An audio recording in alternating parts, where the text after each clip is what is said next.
ملګرو دغه نوی نظم هغه خلکو ته ډالۍ چې څوک په علماو پسې خبرې کوي. د نظم عنوان دی حق پرست عالمان.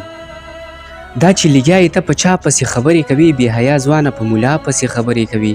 دا درته نه وایم چې شعر کې ستاینه وکړه، ورشه د پلار نه دې وړا غوندې پوښتنه وکړه. دا درته نه وایم چې شعر کې ستاینه وکړه، ورشه د پلار نه دې وړا غوندې پوښتنه وکړه. ته خبرې تا ته غوږ کې اذان چا کړی دی؟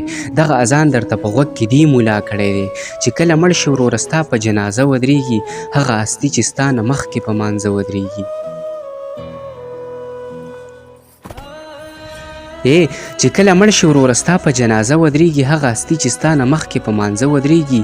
چې ملا نه وي نو نکاح درله په چا وتړي، ټول تکبیرونه د اختر درله ملا وتړي.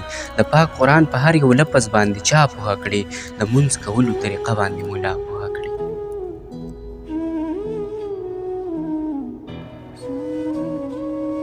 چې ملا نه وي نو نکاح درله په چا وتړي، ټول تکبیرونه د اختر درله ملا وتړي. د پاک قرآن په هر یو لفظ باندې چا پوهه کړې، د مونځ کولو طریقه باندې ملا پوهه کړې.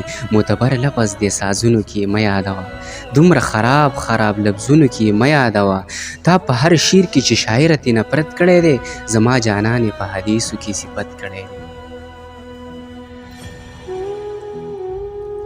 معتبر لفظ دې سازونو کې مه یادوه، دومره خراب خراب لفظونو کې مه یادوه.